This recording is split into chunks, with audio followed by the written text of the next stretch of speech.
السلام علیکم ورحمۃ اللہ وبرکاتہ۔ الحمد للہ رب العالمین والصلاة والسلام علی سید الانبیاء والمرسلین نبینا محمد وعلی آلہ وصحبہ اجمعین ومن تبعہم بإحسان الی یوم الدین، اما بعد۔ آج فقہ کا 11واں سبق ہے، جس کا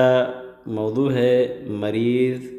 کی طہارت و نماز کے مختصر احکام۔ اس درس کے لیے میں کچھ مشغولیات کی بنا پر وال پیپر نہیں تیار کر سکا، اور اس کی کوئی خاص ضرورت بھی نہیں ہے اس ناحیے سے، کیونکہ وال پیپر میں بہت مختصر باتیں ہوتی ہیں، بہت سارے نصوص بھی اس کے اندر نہیں لکھے جا سکتے، لہذا میں مشغولیت کی بنا پر بھی نہیں تیار کر سکا، لیکن انشاءاللہ یہ درس آپ کے لیے مفید ہوگا۔ میں چاہ رہا تھا اس کو ویڈیو میں بناؤں، لیکن پھر یہ میں نے خیال کیا کہ نہیں، ویڈیو بڑا زیادہ نیٹ کھینچتا ہے، بہت سارے لوگوں کے پاس نیٹ اتنی مقدار میں اویلیبل نہیں ہوتا کہ وہ اس ویڈیو کو دیکھ کر کے اس سے مستفید ہو سکیں، لہذا آڈیو ہی میں نے کوشش کیا کہ آڈیو ہی رہنے دیں۔ نیکسٹ لیول میں دیکھا جائے گا انشاءاللہ، ویڈیو بنائے جائیں گے اور مختصر بنائے جائیں گے، تاکہ آپ کے لیے اسے سننا اور اس سے استفادہ جو ہے ممکن ہو۔ آئیے دیکھتے ہیں آج کا جو موضوع ہے، مریض کی طہارت و نماز کے مختصر احکام۔ اس کے تعلق سے قرآنی آیات اور احادیث کی روشنی میں ہمیں کیا احکامات ملتے ہیں، اس کو جاننے کی کوشش کرتے ہیں۔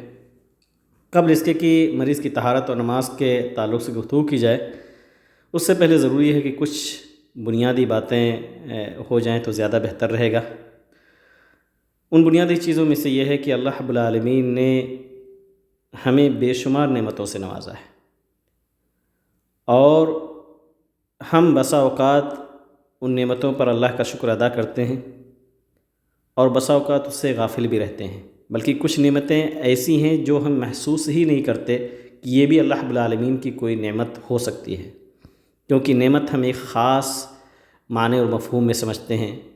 کہ اگر مال و دولت حاصل ہو جائے، یا اولاد کی نعمت حاصل ہو جائے، یا اس طریقے کے اور دنیاوی نعمت، تو شاید ہمیں لگتا ہے کہ ہاں یہ نعمت اللہ تعالیٰ کی مل گئی۔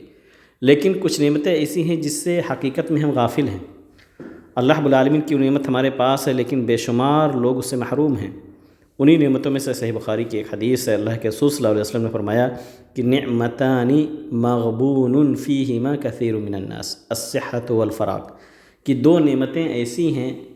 جس کے تعلق سے اکثر لوگ غافل ہیں، اکثر لوگ خسارے میں ہیں۔ اسی سے غبن ہے، غبن کے معنی دھوکہ بھی ہوتا ہے، اکثر لوگ اس سے دھوکے میں ہیں۔ کما حقہ، ان دونوں نعمتوں سے فائدہ بھی نہیں اٹھاتے۔ وہ دو نعمتیں کیا ہیں؟ الصحۃ والفراغ، صحت اور خالی اوقات۔ حقیقت میں یہ دو نعمتیں، جب تک ہمارے پاس صحت کی نعمت ہوتی ہے تب تک ہمیں احساس نہیں ہوتا کہ اللہ رب العالمین کی یہ بھی کوئی نعمت ہے، لیکن جیسے ہی بیمار ہوتے ہیں تو ہمیں لگتا ہے کہ صحت بہت بڑی نعمت تھی۔ اسی وجہ سے عربی زبان کے اندر ایک مقولہ ہے جس کا مفہوم یہ ہے، کہا جاتا ہے کہ صحت کا تاج لوگوں کے سروں پہ تو ہوتا ہے، لیکن اسے صرف اور صرف بیمار ہی لوگ دیکھتے ہیں۔ یعنی ایک صحت مند آدمی کے سر پہ ایک تاج رکھا ہوا ہے، جس تاج کی اہمیت صرف مریض اور بیمار لوگ ہی سمجھتے ہیں۔ وہ اللہ رب العالمین سے کہتے ہیں کہ اللہ تعالیٰ مجھے اس نعمت سے کیوں محروم رکھا، جبکہ دنیا کے اندر اتنے سارے لوگ صحت مند ہیں۔ تو اللہ تعالیٰ کی اس نعمت کی قدر کرنی چاہیے، اور اللہ رب العالمین کا اس دنیا کے اندر ایک اصول بھی ہے کہ اللہ تعالیٰ نہ تو ہمیشہ کسی کو خوشحال رکھتا ہے، نہ ہی کسی کو بدحال رکھتا ہے، نہ کسی کو صحت مند رکھتا ہے، نہ ہی کبھی ہمیشہ کے لیے بیمار کرتا ہے۔ اونچ نیچ زندگی کا حصہ ہے، اللہ رب العالمین کی طرف سے پریشانیاں بھی آتی ہیں تو اللہ رب العالمین کی نعمتیں بھی ہمیں ملتی ہیں، اللہ رب العالمین کی طرف سے مشغولیات کے اوقات ہوتے ہیں تو ہمیں خالی وقت بھی ملتا ہے۔ لیکن ایک مومن کو اللہ رب العالمین دیکھنا چاہتا ہے کہ مومن جو حقیقت میں ہوتا ہے، اللہ رب العالمین کے اوپر جس کا ایمان ہوتا ہے، اس کا معاملہ ہر حال میں خیر ہی ہوتا ہے۔ اللہ رب العالمین یہ حالات بھی اسی لیے بدلتا رہتا ہے تاکہ اللہ رب العالمین کے جو بندے ہیں، جو مومن بندے، خاص طور سے نیک بندے ہیں، وہ ہم ہر حال میں اللہ رب العالمین سے جڑے رہیں، اور اللہ تعالیٰ چاہتا ہے کہ بندہ اس کے ذات سے غافل نہ ہو، ہمیشہ اللہ رب العالمین سے اپنے آپ کو جوڑ کر کے رکھے، اللہ تعالیٰ کا ذکر کرے، اللہ تعالیٰ کا شکر ادا کرے، اور اللہ رب العالمین کی مصیبتیں اور پریشانیاں اللہ تعالیٰ کی طرف سے اگر آئیں تو اس پر صبر بھی کرے۔ چنانچہ حدیث صحیح مسلم کی اللہ کے رسول صلی اللہ علیہ وسلم نے فرمایا کہ عجبا لامر المؤمن ان امرہ کلہ خیر ولیس ذلک لاحد الا للمؤمن، کہ مومن کا معاملہ تو بہت ہی عجیب ہے، بہت ہی تعجب خیز ہے، اس کا سارا معاملہ خیر ہی خیر ہے، اور ایسا صرف مومن کے لیے ہی ہوتا ہے۔ ان اصابتہ سرا شکر فکان خیرا لہ، اگر اسے خوشیاں ملتی ہیں تو شکر ادا کرتا ہے اللہ کا اور یہ اس کے لیے بہتر ہوتا ہے۔ وان اصابتہ ضرا صبر فکان خیرا لہ، اور اگر اسے پریشانی لاحق ہوتی ہے تو صبر کرتا ہے اور یہ اس کے لیے بہتر ہوتا ہے۔ یہ صحیح مسلم کی حدیث ہے۔ تو اللہ رب العالمین کی ذات سے رضامندی بہت ضروری ہے ہر حال میں، چاہے خوشی کے لمحات ہوں یا غم کے لمحات ہوں۔ اور اللہ رب العالمین کہتا بھی ہے کہ میں اپنے بندے کے گمان کے حساب سے ہوتا ہوں اپنے بندے کے ساتھ۔ صحیح بخاری اور مسلم کی حدیث ہے، متفق علیہ حدیث ہے۔ اللہ رب العالمین کہتا ہے کہ انا عند ظن عبدی بی وانا معه اذا ذکرنی، کہ میں اپنے بندے کے گمان کے وقت اس کے ساتھ ہوتا ہوں، میں اس کے ساتھ ہوتا ہوں جب وہ مجھے ذکر کرتا ہے، جب مجھے یاد کرتا ہے۔ فَإِن ذَكَرَنِي فِي نَفْسِهِ ذَكَرْتُهُ فِي نَفْسِي، اگر وہ اپنے دل میں مجھے یاد کرتا ہے تو میں اسے اپنے دل میں یاد کرتا ہوں۔ وَإِن ذَكَرَنِي فِي مَلْءٍ ذَكَرْتُهُ فِي مَلْءٍ خَيْرٍ مِّنْهُ، اور اگر وہ مجھے ایک جماعت میں یعنی گروہ میں یاد کرتا ہے، یعنی لوگوں کے مابین ذکر کرتا ہے، کہتا ہے دیکھو اللہ تعالیٰ نے مجھے یہ دیا، یہ دیا، یہ دیا، یا اللہ تعالیٰ کا ذکر اور شکر ادا کرتا ہے، تو اللہ تعالیٰ کہتا ہے کہ میں اس سے بہترین جماعت میں اس کا ذکر کرتا ہوں، یعنی فرشتوں کے مابین۔ وَإِن تَقَرَّبَ إِلَيَّ بِشِبْرٍ تَقَرَّبْتُ إِلَيْهِ ذِرَاعًا، اگر بندہ ایک بالشت میرا وہ بندہ میرے قریب آتا ہے تو میں اس کے قریب ایک ہاتھ جاتا ہوں۔ وَإِن تَقَرَّبَ إِلَيَّ ذِرَاعًا تَقَرَّبْتُ إِلَيْهِ بَاءً، اور اگر وہ ایک ہاتھ میرے قریب آتا ہے تو میں دونوں ہاتھوں کی لمبائی کے بقدر اس کے پاس جاتا ہوں۔ وَإِنْ أَتَانِي يَمْشِي أَتَيْتُهُ حَرْوَلًا، اگر میرے پاس چلتے ہوئے آتا ہے تو میں اس کے پاس دوڑتے ہوئے جاتا ہوں۔ تو بہت ہی عظیم یہ حدیث ہے۔ کہنے کا مقصد یہ ہے کہ اللہ رب العالمین اپنے بندے سے خود ہی، اپنے مومن بندے سے خاص طور سے خود ہی قریب آتا ہے، ہمیں صرف ضرورت ہوتی ہے کہ ہم تھوڑا سا اللہ رب العالمین کی طرف اپنے قدم کو بڑھائیں۔ اسی طریقے سے اللہ کے رسول صلی اللہ علیہ وسلم کی بہت ساری بے شمار احادیث ہیں کہ مومن کو اگر کوئی پریشانی اس دنیا کے اندر لاحق بھی ہوتی ہے تو اگر وہ اس پہ صبر کرتا ہے تو اللہ رب العالمین اس کی وجہ سے اس کے گناہوں کو مٹا دیتا ہے۔ صحیح بخاری اور مسلم کی حدیث ہے، اللہ کے رسول صلی اللہ علیہ وسلم فرماتے ہیں کہ ما یصیب المسلم من نصب ولا وصب ولا هم ولا حزن ولا اذى ولا غم حتى الشوكة يشاكها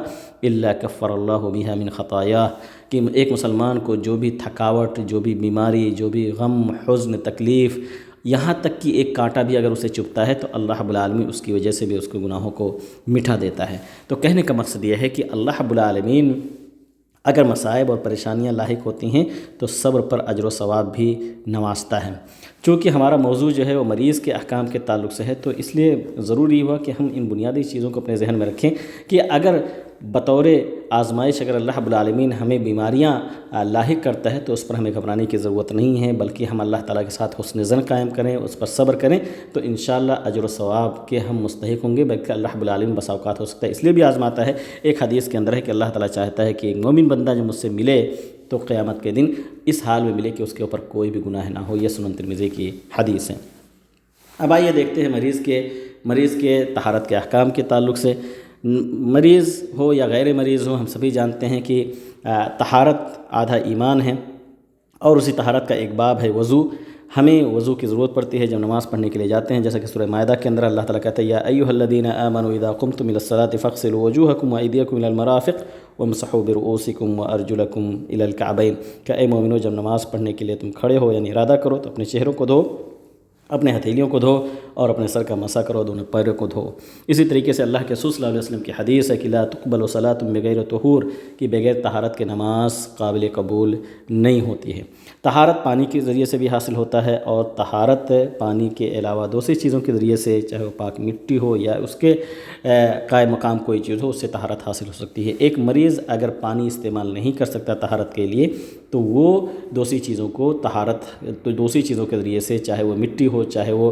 دوسری پاک چیزیں ہوں، گیلے ٹیشو پیپر ہوں، ان کے ذریعے سے وہ طہارت حاصل کر سکتا ہے۔ البتہ دوسری چیزوں کے ذریعے سے طہارت حاصل کرنے میں سنت کا طریقہ یہ ہے کہ کم از کم وہ 3 بار اسے یوز کرے۔ اگر وہ مٹی استعمال کرتا ہے یا ایک ٹیشو پیپر استعمال کرتا ہے تو 3 بار اسے استعمال کرے اور صاف ستھرا کرے اس جگہ کو جہاں نجاست لاحق ہوئی ہے۔ اگر کپڑے میں، بدن میں اور دوسری جگہوں پہ نجاست لاحق ہے، اگر وہ صفائی ستھرائی کا خیال کر سکتا ہے تو صفائی ستھرائی کا خیال رکھے گا۔ اگر کوئی تعاون کرنے والا ہے تو بھی بہتر ہے، اور اگر کوئی صورت نہیں ہے صفائی اور ستھرائی کی، مثال کے طور پر بیماری کی وہ کنڈیشن ہے، نہ تو کوئی ساتھ دینے والا ہے اور نہ ہی پاسبل ہے کہ وہ طہارت حاصل کر سکے مکمل طور سے، تو جتنا وہ کر سکتا ہے اتنا ہی مکلف ہے، اللہ رب العالمین اس سے زیادہ کسی کو مکلف نہیں کرتا۔ اگر وہ پانی استعمال کرنے کے قابل نہیں ہے تو پانی استعمال نہیں کرے گا، بلکہ تیمم کر کے ہی کام چلائے گا، اور یہ تیمم اس کے غسل کے لیے بھی اور اس کے وضو کے لیے کافی ہے۔ اللہ تعالیٰ کہتا ہے لا یکلف اللہ نفسا الا وسعها، کسی نفس کو اتنا ہی اللہ تعالیٰ مکلف کرتا ہے جتنا اس کی استطاعت ہے۔ ایسے اللہ تعالیٰ سورہ حج کے اندر کہتا ہے وما جعل علیکم فی الدین من حرج، کہ دین کے معاملے میں تمہارے پر کوئی تنگی ہے ہی نہیں۔ اسی طریقے سے اللہ کے رسول صلی اللہ علیہ وسلم کی حدیث صحیح بخاری کی کہ وَإِذَا أَمَرْتُكُمْ بِأَمْرٍ فَأْتُوا مِنْهُ مَا اسْتَطَعْتُمْ، جب میں تمہیں کسی چیز کا حکم دو تو جتنی استطاعت ہے اتنا تم کرو۔ تو کہنے کا مقصد یہ ہے کہ اگر بیماری کی وجہ سے اگر وہ طہارت کا مکمل خیال نہیں رکھ سکتا ہے تو جتنا وہ رکھ سکتا ہے اتنا کرنے کی کوشش کرے۔ اگر کوئی تعاون کرنے والا ہے تو بہت بہتر ہے، لیکن اگر نہیں کرنے والا، کوئی تعاون کرنے والا ہے تو ایسی صورت میں وہ خود جتنا کر سکتا ہے اتنا کرے، لیکن نماز اس کے لیے کسی بھی صورت کے اندر معاف نہیں ہے جب تک کہ اس کو ہوش و حواس ہے، جب تک اس کے پاس اللہ رب العالمین نے عقل دیا ہے۔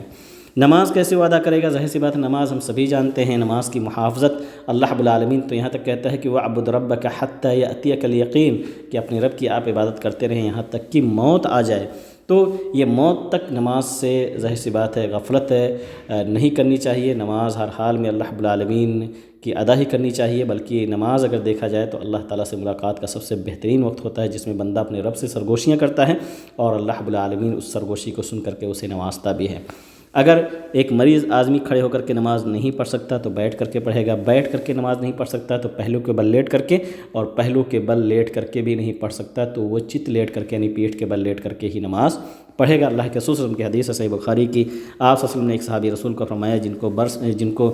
بواسیر کی بیماری تھی، انہوں نے بیکی رسول سے فرمایا تو آپ نے کہا کہ صلی قائما، کھڑے ہو کر نماز کرو، فإن لم تستطع فقاعدا، اگر استطاعت نہ ہو تو بیٹھ کر کے، فإن لم تستطع فعلى جنبك، اگر اس کی بھی استطاعت نہ ہو تو آپ پہلو کے بل لیٹ کر کے نماز پڑھو۔ سنن نسائی کے اندر اور بھی اضافہ ہے کہ فإن لم تستطع فمستلقيا،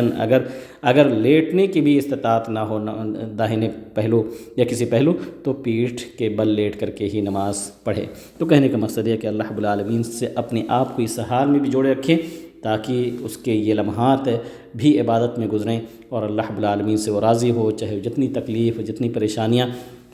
اور جتنے دکھ بھی اسے لاحق کیوں نہ ہوں، اگر وہ اس گمان کے ساتھ اس پر صبر کرتا ہے کہ اللہ تعالیٰ اسے اجر و ثواب سے نواز رہا ہے تو یقیناً اس کے لیے یہ مومنٹ بھی، یہ لمحات بھی عبادت کے ہی گزریں گے۔ اللہ رب العالمین کہتا ہے سورہ بقرہ کی آیت ہے یرید اللہ بکم اليسر ولا یرید بکم العسر، کہ اللہ تعالیٰ تمہارے ساتھ آسانیاں چاہتا ہے، تمہیں تنگ دستی میں ڈالنا نہیں چاہتا، یعنی پریشان نہیں کرنا چاہتا اللہ تعالیٰ۔ اسی طریقے سے ایک بیمار آدمی کے لیے خوشخبری بھی ہے، اللہ کے رسول صلی اللہ علیہ وسلم کی حدیث ہے صحیح بخاری کی کہ جب کوئی بندہ بیمار ہوتا ہے یا سفر کی حالت میں ہوتا ہے تو اس کے لیے ان نیکیوں کا بھی اجر و ثواب لکھا جاتا ہے جس کو صحت مندی اور مقیم ہونے کی حالت میں کیا کرتا تھا۔ تو بیمار آدمی کے لیے مزید بشارت ہے کہ اگر وہ نہیں کر پا رہا ہے کچھ چیزوں کے اندر، اسے اگر پریشانیاں لاحق ہو رہی ہیں نماز کی ادائیگی میں یا طہارت کے اس میں، تو وہ اس بات کو ہمیشہ ذہن میں رکھے کہ اللہ رب العالمین اس کو انشاءاللہ اجر و ثواب دے گا اس بنیاد پر جو صحت مندی کی حالت میں اللہ تعالیٰ کی عبادت کیا کرتا تھا۔ البتہ جتنی استطاعت ہو اتنا ضرور وہ کرنے کی کوشش کرے۔ اگر وہ بیٹھ کے نماز پڑھ سکتا ہے تو بیٹھ کے پڑھے، اگر لیٹ کے پڑھ سکتا ہے تو لیٹ کے پڑھے، پہلو کے بل پیٹھ کے بل لیٹ کر کے پڑھ سکتا ہے تو پہلو کے بل اور پیٹھ کے بل لیٹ کر کے نماز پڑھنے کی کوشش کرے۔ تو اللہ رب العالمین ہمیں سب سے پہلے اس طرح کی آزمائش سے محفوظ رکھے کہ ہم جو ہے ایسے حالات میں پہنچ جائیں کہ بیماری کے اس سچویشن میں ہو کہ ہم اللہ تعالیٰ کی عبادت نہ کر سکیں۔ اللہ تعالیٰ اسے محفوظ رکھے۔ سب سے پہلے ہمیں صحت مندی کی حالت میں، تندرستی کی حالت میں اللہ تعالیٰ کی نماز کی محافظت کی توفیق دے اور ہمیں اپنے بچوں کی بھی تربیت کی توفیق عطا فرمائے۔ اگر ایسے حالات ہوتے ہیں بیماری کے، پریشانیوں کے، تو اس پر صبر کرتے ہوئے اللہ رب العالمین سے حسن ظن قائم کرتے ہوئے اللہ تعالیٰ کی عبادت سے غفلت نہ اختیار کریں، کیونکہ دنیا کی زندگی ہے جو کہ فانی ہے، حقیقی زندگی جو مومن کی ہے وہ آخرت کی زندگی ہے، اور اس کی تیاری کے لیے ہمیں اس وقت تک کوشش کرتے رہنا ہے جب تک کہ اللہ رب العالمین ہوش و حواس باقی رکھیں۔ اللہ تعالیٰ سے دعا کریں کہ اللہ رب العالمین ہم سب کو اس کی توفیق دے اور ہمیں بیمار اور مریض آدمی کے جو احکامات ہیں نمازوں کے، ان کے احکامات کو سیکھنے اور بیمار لوگوں کو اس کے احکام سے آگاہ کرنے کی توفیق عطا فرمائے۔ ایسے مریض کے لیے ایک حکم اور بھی ہے نماز کے تعلق سے، اگر وہ ہر نماز کو ایک وقت میں اس کے وقت میں نہیں پڑھ سکتا تو دو نمازوں کو وہ جمع بھی کر سکتا ہے، ظہر اور عصر کو ایک ہی وقت میں پڑھ سکتا ہے، مغرب اور عشاء کو ایک وقت میں دونوں نمازوں کو پڑھ سکتا ہے، البتہ صرف جمع کرنا اس کے لیے جائز ہے، قصر نہیں کر سکتا۔ تو یہ چند احکام تھے جو بہت ہی میں نے عجلت کے طور پر مختصر کرنے کے لیے میں نے یہ آڈیو بنایا ہے۔ اللہ تعالیٰ سے دعا کریں کہ ہمارے لیے اس کو نفع بخش بنائیں، اور جو بھی ہم دین کا علم سیکھیں اللہ تعالیٰ اس پر عمل کرنے کی ہمیں توفیق دے۔ آمین۔ وآخر دعوانا الحمد للہ رب العالمین۔ السلام علیکم ورحمۃ اللہ وبرکاتہ۔